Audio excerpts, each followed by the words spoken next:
하나님의 말씀 봅니다. 누가복음 16장 29절에서 31절. 누가복음 16장 29절에서 31절. 한번 같이 읽읍시다. 아브라함이 이르되 그들에게 모세와 선지자들이 있으니 그들에게 들을지니라. 이르되 그렇지 아니하나이다. 아버지 아브라함이여, 만일 죽은 자에게서 그들에게 가는 자가 있으면 그에게 하리이다. 이르되 모세와 선지자들에게 듣지 아니하면 비록 죽은 자 가운데서 살아나는 자가 있을지라도 고난을 받지 아니하리라 하였다 하시니라. 아멘. 김용희 목사님이 여기 들어오시고 베트남에 출간하면서 설교하시고 가셨어요. 얼마나 걸렸느냐? 저는 얼마 안 되지 않았는데 벌써 7년 됐답니다. 우리 베트남 간 지가 벌써 7년이 됐대요. 작년에 한 번 나오셨다가 6년 만에 나오셨다가 그래도 아버님이 돌아가시고 그래서 나오게 되었고, 아버님이 좀 건강이 좋지 못했어요. 그래서 나온 집에 건강검진 받고 아버님 치료받고 이렇게 해서 시간이 좀 있어서 우리 교회 좀 드리게 되었습니다. 이 시간 김용희 목사님 나오셔서 모세와 선지자가 부르심을 받은 자들이 나라는 주제를 가지고 말씀 선포하기 때문에 많은 분이 받으시길 바랍니다. 네.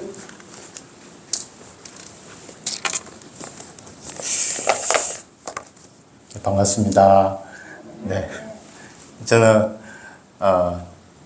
지금으로부터 약 22년 전에 우리 복남교회에서 교육전도사로 사역을 했었습니다. 벌써 22년이라는 시간이 흐른 것 같습니다. 베트남 말로 안녕하세요라는 말이 신짜오예요. 신짜오. 예, 우리 아띠 옆에 계신 분들과 함께 인사하겠습니다. 신짜오. 진짜. 네.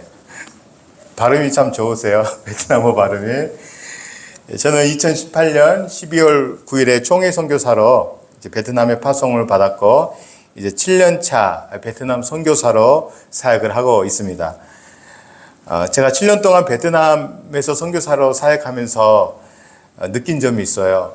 베트남은 요나 선지자께서 그렇게 가기 싫었던 니느웨 성과 정말로 비슷한 곳이다, 이런 느낌이 많이 있습니다.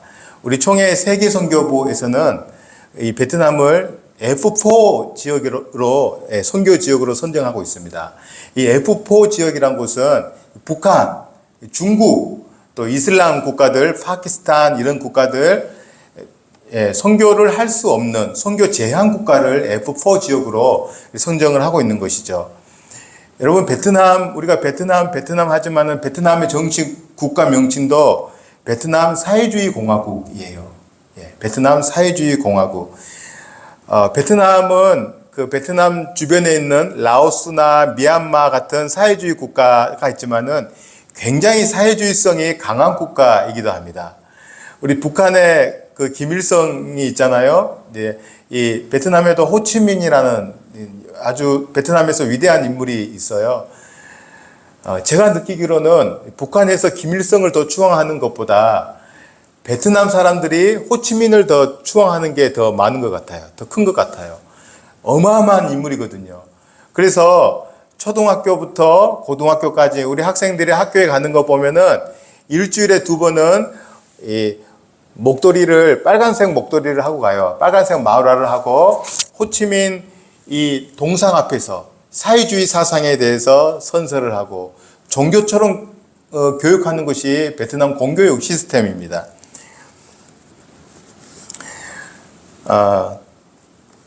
제가 이 대학에서도 이렇게 강의를 하고 있는데요. 우리 학생들 중에서도 사회주의 혁명 청년 공상당원들이 굉장히 많이 있어요.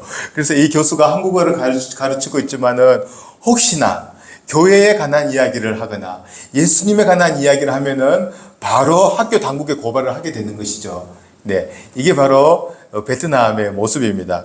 베트남 종교법에 보면은요, 외국인 선교사가 베트남 교회에 오게 되면은 베트남 현지 사람들과 접촉 자체가 금지되어 있는 국가이기도 합니다. 그래서 여러분, 설교도 할 수가 없고요. 네. 찬양도 할 수가 없고, 교회 내에서 기도도 할 수 없는 외국인 선교사가 그런 곳이 바로 베트남입니다. 그런데 여러분, 베트남이 국전 지나가면은 캄보디아 있잖아요. 캄보디아만 가더라도 외국인 선교사가 교회도 건축하고, 거기서 목회도 할 수 있고, 설교도 할 수 있고, 마음껏 할 수 있거든요. 그래서 한국교회 여러분, 많은 한국교회가 캄보디아 선교 후원도 하고, 단기팀도 청년들도 많이 다녀오고 그랬잖아요. 베트남 오면은 완전히 다른 나라가 또 이 베트남이기도 합니다. 베트남에도 여러분, 목사님들이 계세요. 개신교율이 1%밖에 되지 않습니다. 1%. 100명 중에 1명이 예수님 믿는 것이죠. 베트남 목사님들이 목사 안수를 받을 때는 하나님 앞에 선서하기 전에 먼저 사회주의 선서를 합니다. 사회주의 선서. 내가 이 사회주의 사상을 잘 지켜나갈 것을 서명한 후에 목사 안수를 받는 곳. 그것이 바로 베트남 사회주의 공화국입니다.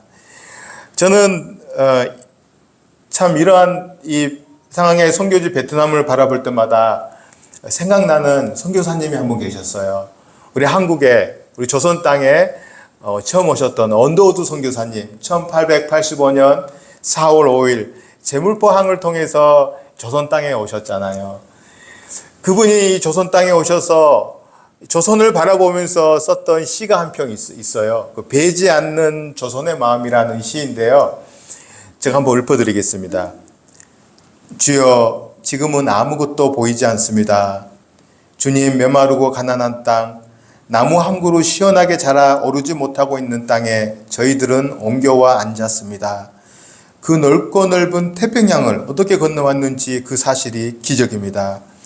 주께서 붙잡아 뚝 떨어뜨려 놓으신 듯한 이곳, 지금은 아무것도 보이지 않습니다.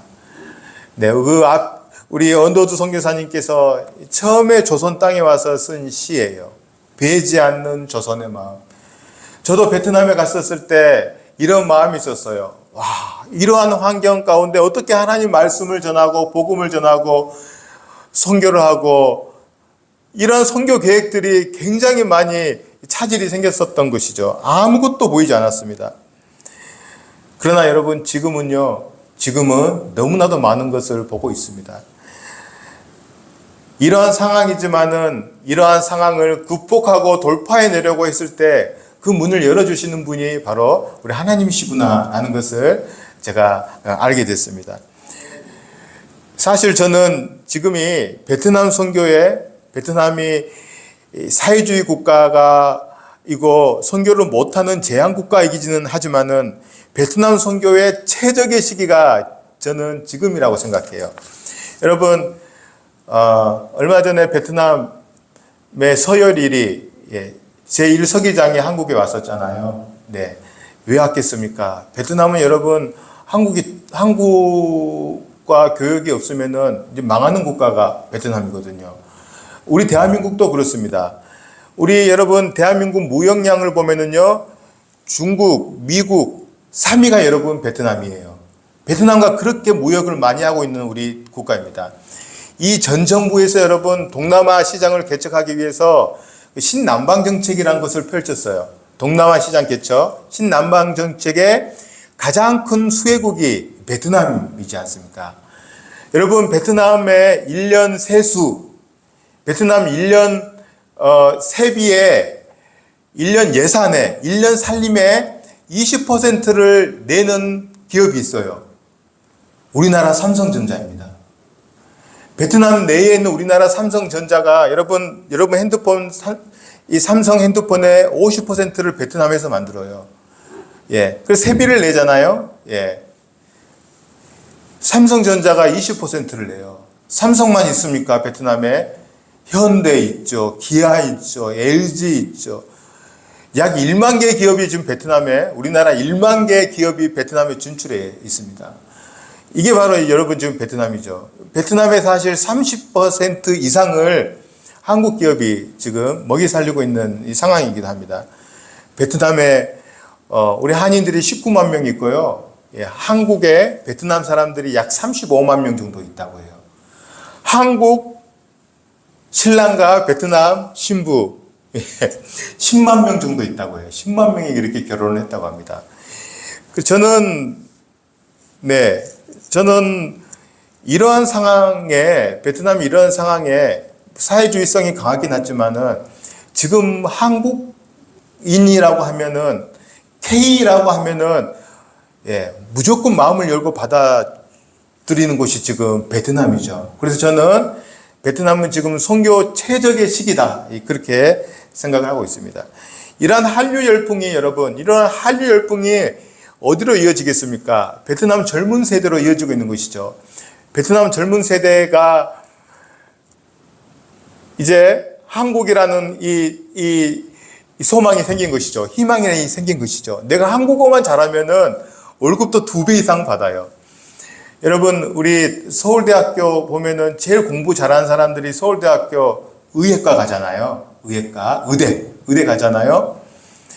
베트남 하노이 대학교도 그래요. 베트남 하노이 대학교도 그 대학 입시 시험이 300점 만점 정도 됐는데요.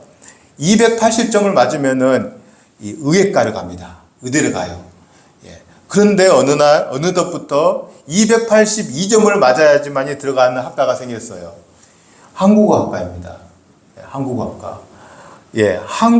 한국어만 잘해서 이 베트남에 진출해 있는 한국 기업에 취직을 하면은 의사보다 월급을 더 많이 받아요.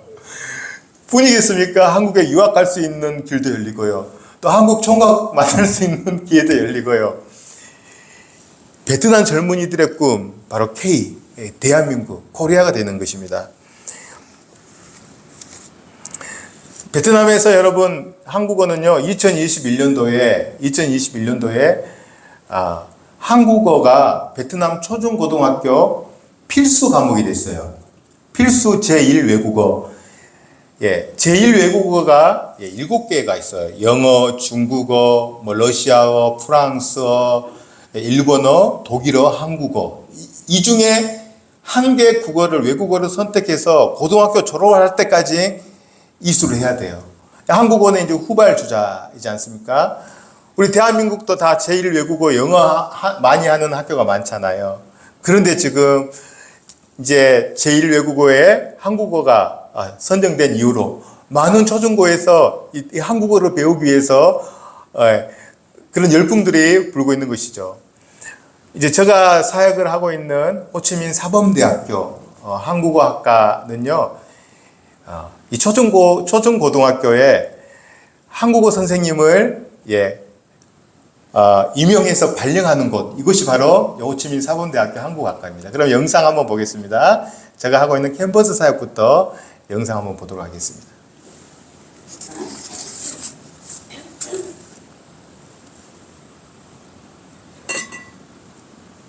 네, 처음부터 들어주시면 됩니다.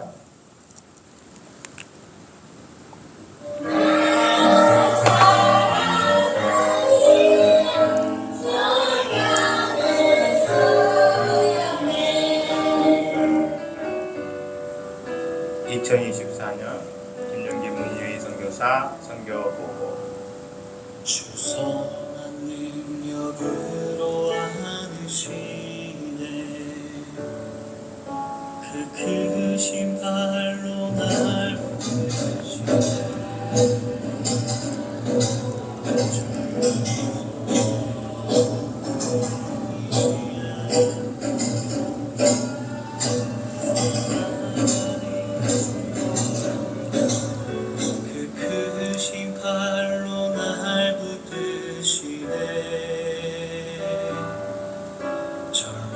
속에도 흔들리지 않고 사랑하는 주 얼굴 구하니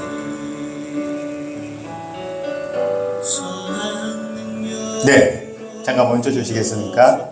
네, 우리 캠퍼스 사역은요, 정말로 인내심이 필요합니다. 우리 사범대학교 한국어학과 한국인 교수님들 중에 제가 지금 5년차 교수로 사역하고 있는데요. 최장기 교수예요. 보통 1년, 2년을 견디지 못합니다.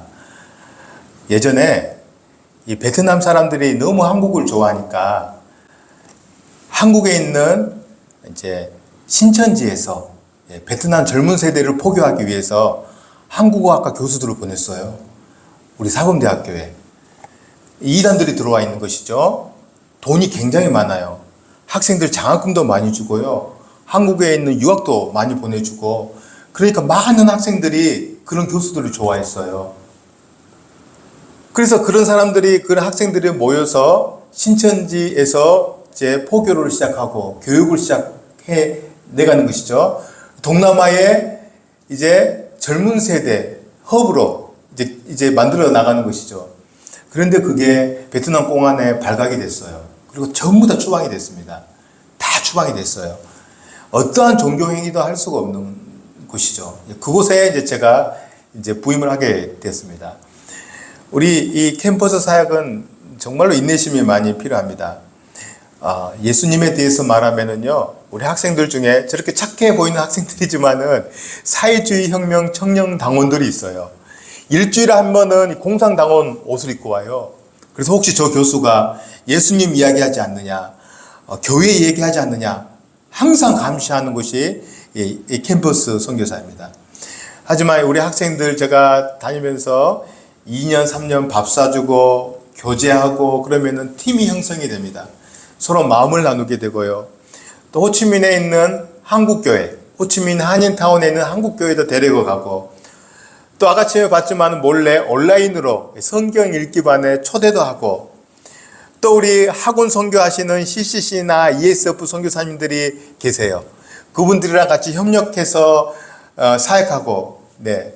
그러다 보면은 학생들이 처음에는 예수님 이야기하면 어떻게 고발할까, 어떻게 신고할까 하는데 그 가시덤불 같은 마음이, 그 돌짝 같은 마음이요, 2년, 3년 밥사 먹이고 교제하면 좋은 땅이 됩니다. 그리고 그곳에 복음의 씨앗이 떨어지는 것이죠. 2년, 3년 교제하고 제가 복음을 전하잖아요. 그럼 제가 목사인 줄 알아요. 그 학생들이 여러분 학교 당국에 고발할까요? 절대 하지 않습니다. 아까 잠깐 학생들 이렇게 기도하는 모습 봤잖아요. 처음 학교 왔을 때 1학년부터 4학년까지 400명이었는데 예수님 믿는 친구가 딱 3명 있었어요. 지금 약 10명이 예수님 믿고 있습니다. 그 중에 한 명은 세례를 받은 애도 있었고요. 또 현재 베트남 교회에 등록을 해서 신앙생활을 하고 있고, 또 학원 선교 CCC나 ESF 모임에 또 참가해서 또 교제하는 친구들도 있고요. 얼마나 예쁘게 신앙생활을 하고 있는지 모릅니다. 네, 또 계속 영상 볼까요? 이제 민꿈학교 영상 한번 보겠습니다.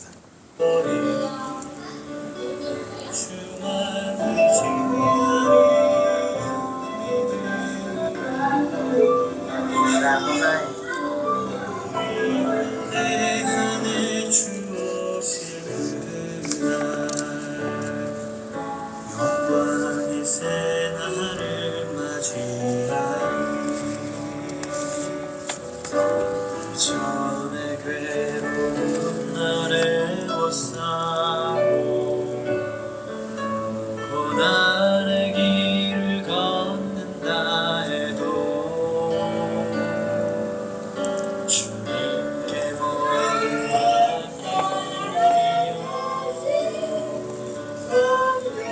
내 승리의 나를 맞아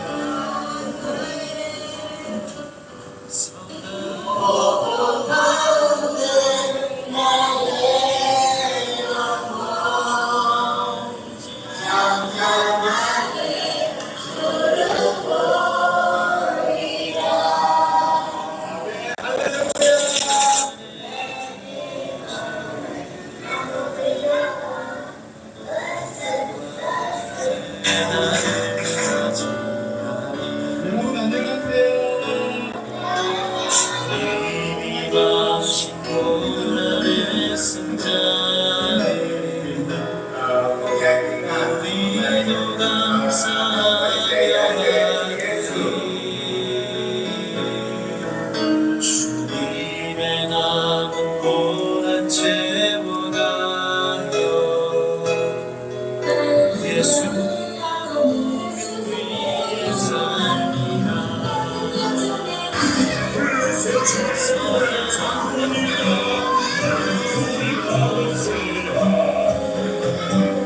주만을 지하리 믿음으로 우리 고대 안에 주 오시리라. 영광의 새날을 맞이하리.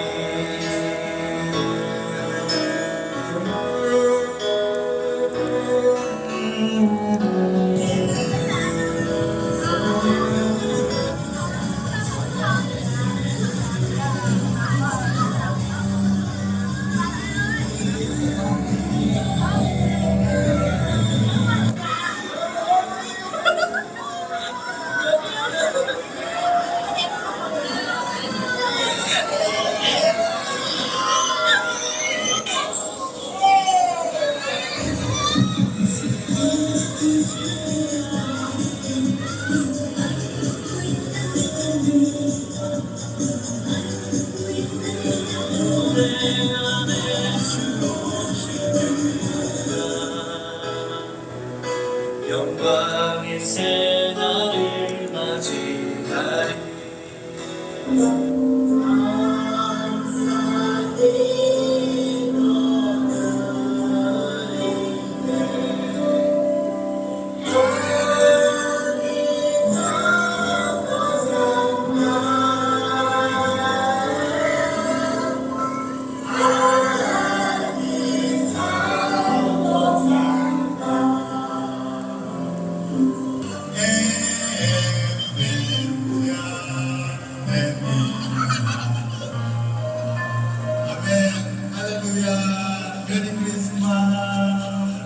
영광의 새날을 맞이하리.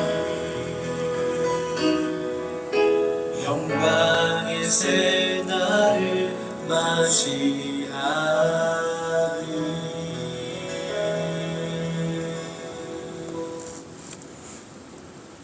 네, 감사합니다. 제가 1년 동안 이렇게 사역을 하고 있습니다. 아이들이 많죠? 교회에. 네. 제가 22년 전에 우리 공단교회 교육전도사 할 때도 아이들이 많았었어요. 네. 네, 아이들이 많습니다. 우리 민꿈학교는 민족의 꿈이 자라는 학교의 제 줄임말이에요. 민꿈학교. 베트남은 우리 한국처럼 단일 민족이 아니고요. 54개 민족이 있어요. 54개 민족. 그 중에 53개 민족이 소수민족입니다. 소수민족. 인구의 약 15%, 1,500만 명이 이 소수민족이에요. 53개 민족. 그런데 이 소수민족들은 굉장히 가난합니다. 땅도 없고요. 땅을 받지를 못했어요. 그래서 이렇게 쫓겨나고 추방당하고 소장민으로 남고 해서 버림받은 땅에 살거든요. 산소 깊은 데서. 전기도 안 들어왔었고요. 상수도 시설도 없는, 아무도 가지 않는 이 산족에 사는, 벌어진 땅에 사는 민족들이 이 소수민족이에요. 그러니까 힘드니까 누구 의지합니까? 하나님 아버지 의지하는 것이죠. 예수님 의지합니다. 얼마나 신앙이 깊은지 몰라요. 그런데 이 소수민족 마을에는 절대 외국인이 들어갈 수가 없어요. 네, 외국인이 들어가서 특별히 선교사가 들어갔다. 베트남 선교 역사 가운데에 소수민족 마을에 선교사가 들어가서 무엇을 한다라는 내용이 없어요. 네. 그런데 2021년도에 한국어가 이제 그 베트남 초중고등학교 필수 과목이 됐잖아요. 제가 그 소수민족 마을 교회에 가서 아이들 한국어를 가르쳐 주겠습니다 했더니 베트남 인민위원회에서 아유 감사합니다 해서 도장을 찍어줬어요. 출입하시오, 이렇게 출입하시오. 그러면 한국어만 아니고 영어도 가르치고, 보셨죠? 수학도 가르치고, 네, 피아노도 가르치겠습니다. 그래서 각 교회마다 한국어반, 한국어 교실, 영어 교실, 수학 교실, 피아노 교실이 세팅되어 있어요. 소수민족 마을에 얼마나 가난한지 모릅니다. 무슨 이곳에 민족의 꿈이 자라겠습니까? 그런데 교회에 이런 교육시설을 세팅해 놓으니까요. 개신교 예수님 믿는 사람 100명 중에 1명밖에 없는데 절대 이 교회 문턱을 넘어가면 우리 집안이 망하는 줄 알아요. 예, 저도 그 1년에 제사가 13개 있는 종갓집에서 자랐거든요. 교회 갔다가는 큰일 나요. 예, 그러잖아요. 교회 문턱 넘어가면은 엄마 아빠한테 얼마나 맞았는지 몰라요. 절대 교회 안 보냅니다. 그런데요, 아이들이 50%는 학교를 절반은 학교를 못 다니고, 학교를 다니는 애들도 오면은 막 덜렁덜렁 옷 다 벗고 돌아다니고 그런 애들이에요. 그런데 좋은 교육 시스템을 만들어 놓으니까 마을 주민 엄마 아빠들이 어떻게 합니까? 다 애들 교회 보내는 것이죠. 교회 다 보냅니다. 가면 2시간 동안 애들 케어해 주죠. 안 보내는 엄마가 어디 있어요? 애 봐주는데. 그것도 한국어 필수 과목인데 한국어 아까 교수님이 와서 한국어 가르쳐 준대요. 영어도 가르쳐 준대요. 수학도 제가 서울의 그 대치동 아이들이 공부하는 센수학 제가 가져와서 아이들이 월요일부터 토요일까지 교회 와요. 주일에 어떻게 되겠습니까? 교회 학교에 그대로 와서 예배 드리는 것이죠. 교회 학교가 부흥했어요. 와, 한국인 선교사가 와가지고, 물론 선교사라고 하지 않습니다. 교수라고 합니다. 한국인 교수가 와가지고 이렇게 가르쳤더니 교회가 부흥하더라 해서 우리 교회도 이 민구학교를 해주세요 해서 라우교회, 또 우리 교회도 해주세요 해서 또 고아원 아이들이 모여서 예배 드리는 마옥가교회, 세 곳에서 이 민구학교가 진행이 되고 교회학교가 부흥하고 아이들이 예수님 오게 되고 교육을 받게 됩니다. 여러분, 민족의 꿈이 자라려면은 그래도 호치민에 있는 막 큰 대학교 나오고 그래야지 민족의 꿈이 되는 거잖아요. 그런데 성경의 역사는 그러지 않잖아요. 요셉 보세요, 여러분. 요셉 애굽에 노동자로 팔려갔잖아요. 외국인 노동자로 팔려왔던 소년이었어요. 그 소년이 애굽 제국을 살려내지 않습니까? 죽을 수밖에 없는 애굽 제국을 살려냈어요. 총리가 됩니다. 바로 왕이 여러분 총리로 세울 때에 대신 관료들이 아무 말 못하잖아요. 우리 한번 생각해 보세요. 우리 대통령께서 총리를 스리랑카에서 온 외국인 노동자를 총리로 세우겠다 하면은 여러분 좋겠습니까? 기분 나쁘잖아요. 절대 안 됩니다. 야당에서 절대 안 됩니다 하잖아요. 그런데 그 외국인 노동자 요셉을 여러분 총리로 세울 때에 아무 말도 못 하잖아요. 애굽 제국에서 대신 관료들이. 그 바로가 뭐라고 얘기했냐면은 이 하나님의 영에 감동된 사람을 우리가 어떻게 막을 수 있느냐 하면서 총리로 세우는 거예요. 민족의 꿈이 되잖아요. 뿐이겠습니까, 여러분? 다윗 그 왕의 후보에도 못 올라왔잖아요. 양치고 있었잖아요. 솔로몬도 서자 출신이에요. 다니엘, 에스더 포로로 끌려갔잖아요. 바벨론에. 거기서 총리가 돼서 민족을 살려내지 않습니까? 신약 성경에 보면은요, 보리떡 5개, 물고기 2마리로 뭘 하겠습니까? 수많은 사람을 어떻게 먹이겠습니까? 작은 거지만은 주님의 손에 붙들려서 주님께서 축사하시니까 먹고 남잖아요. 이게 성경의 역사예요. 우리 아이들이 여러분 소수민족 아이들 버림받고 억압받고 소외받고 핍박받는 민족이에요. 그러나 여러분 이곳에서도 베트남 민족의 꿈이 자라고 있는 것입니다.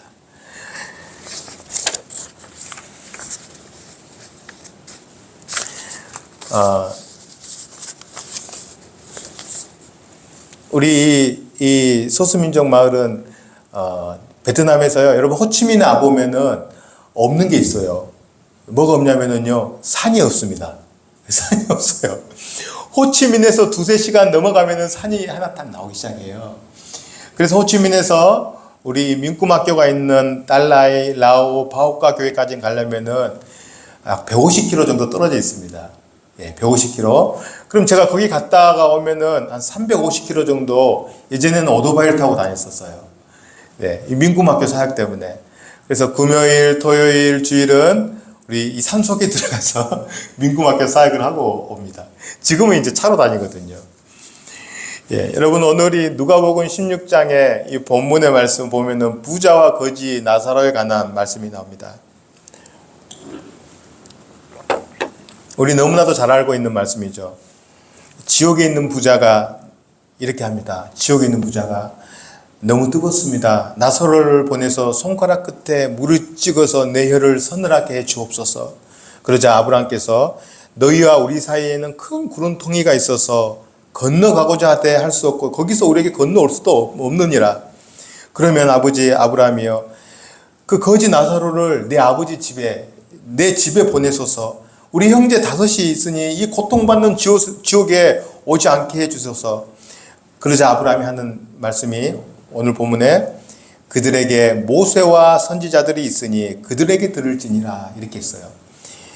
여러분 죽은 사람이 깨어나서 나 천국과 지옥 갔다 왔다 그러면 다 와 하면서 천국에 갔더니 누구 있고 뭐 누구는 없더라면 와 진짜네 하면서 우리가 막 귀를 들을 수가 있잖아요. 하지만 이런 일이 없다는 것입니다. 이 부자 마음이 이거예요. 이 부자 내가 지금 지옥에 있는데 저기 우리 형제 5이 있는 곳에 거지 나사로를 보내면은 야 천국과 지옥에 있으니까 다 예수님 잘 믿어라. 그게 아니라는 거예요. 그들에게 모세와 선지자들이 이미 있다는 것이죠. 이 모세와 선지자가 누구이겠습니까? 바로 복음 전하는 우리들을 말씀하고 있는 것입니다. 여러분 성경에 보면은요. 그리고 31절에 보면은 모세와 선지자들에게 듣지 아니하면 비록 죽은 자 가운데서 살아나는 자가 있을지라도 고난을 받지 아니하리라 이렇게 말씀하신 것이죠. 성경에 유일하게 여러분 천국에 다녀온 사람이 있습니다. 3층 체험을 하고 오신 분이 있죠. 예, 바울 사도예요. 예, 바울 사도. 바울은 원래는 예수님이 12사도가 아니잖아요. 예, 그래서 예수님이 12사도들이 바울을 취급을 안 해줬어요. 너는 사도가 아니다.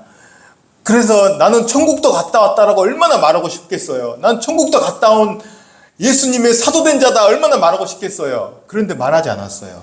말하지 않았죠.